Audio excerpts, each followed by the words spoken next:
Nggak ada kok. Saya sama sekali nggak punya kepentingan politik dari awal. Tujuannya adalah murni teknologi.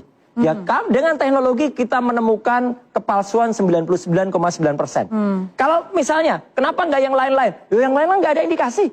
Presiden-presiden yang lain, mulai dari presiden pertama, ya, mulai dari Bung Karno, pernah ada. Kenapa nggak diteliti? Lu Bung Karno jelas dari ITB, dulu namanya Technische Hochschule ke Bandung. Udah clear presiden yang lain. Saya ke Mbak Diska. Mbak, Demokrat terancam, Mbak.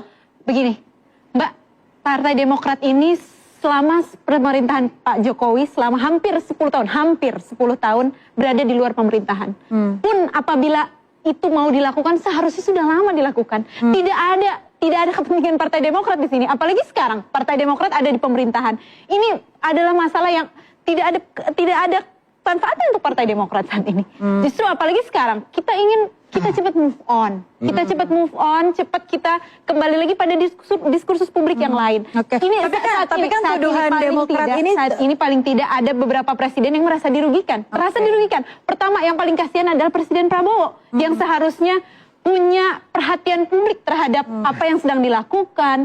Saat ini apalagi Pak AHY, Pak Menko kami sekarang juga menjadi bagian di dalamnya. Yang seharusnya juga menjadi bagian dari perhatian publik saat ini. Yang kedua, kita juga tahu sekarang akhirnya Pak SBY yang selama ini melukis, yang selama ini masuk dalam pusaran yang sama sekali ini nggak bermutu. Yang terakhir tentu Pak Jokowi. Kami juga merasa berempati bahwa Pak Jokowi juga punya hak untuk mendapatkan kehidupan yang... Kalau memang seperti itu, Mbak Diska, seharusnya Pak Beni itu ditegur. Atas Sudah ditegur belum, Mbak? Sudah ditegur belum, Pak Beni? Bukan malah dibikin abu-abu. Sekali lagi, Mas, kita melihat bahwa ini adalah konteksnya adalah pada saat balik. Dan apalagi pada saat itu memang ada banyak sertifikasi guru-guru. Apalagi jika kemudian PSI merasa tersindir, itu adalah bukan bagian dari kami. Karena tidak pernah hadir, Bang. Anggota DPR itu harusnya memang bersatu karena dia adalah parlemen, parle itu bersuara. Mbak Diska, tapi semenjak pertengahan tahun lalu sebenarnya nama Demokrat ini sudah terseret begitu ya dalam sekali lagi. Meskipun secara tersirat ada Partai Biru waktu itu disebutkan. Justru ini yang kami apakah ada orang lain? Apakah ada politik yang lebih besar lagi yang ingin mengadu-gadu antara Presiden Jokowi dan Presiden SBY.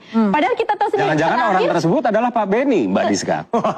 Kita tidak bisa menuduh itu juga adalah bagian dari tuduhan. Dan kalau Mas Roy ya sudah lah. Enggak lah, saya juga bukan bagian dari Demokrat lagi. Ya tapi saya hanya membela anggota Dewan itu harusnya memang cerdas. Secerdas Beni Kaharman, ya gitu. Dia udah 5 kali periode loh. Tapi juga ini juga cukup misleading, karena kita lihat lagi konteksnya. Bang Dede, kenapa tadi Anda menyebut jangan-jangan Bang Beni? Iya. Kan nggak sebut nama loh. Kita nggak sebut nama, itu adalah perasaan. Kalau Bapak kalau Abang merasa perasaan kalau kami dari awal itu kan sudah menyatakan bahwa ini either sindiran atau tuduhan. Saya tegas-tegas saja. Gitu. Kalau memang tadi kan saya ditanya di awal ya. Menurut PSI bagaimana? Ya menurut kami ini antara satu di antara dua. Kalau nggak tuduhan ya sindiran. Seperti itu tegas saja. Bang Bestari dari PSI mengatakan bahwa ada kaitannya nih, jangan-jangan Demokrat mau maju untuk Pilpres bersaing dengan Gibran nanti di 2029. Ya itu masih bacaan-bacaan politik. Panjang perjalanan. Itu masih bacaan-bacaan. Dan kami juga, tapi kita, ini Partai Demokrat juga tapi begini. Bahwa ada upaya untuk mendegradasi likability atau kedisukaan terhadap Bapak Jokowi, ya, itu kami sangat merasakan betul. Ya kalau terasa betul.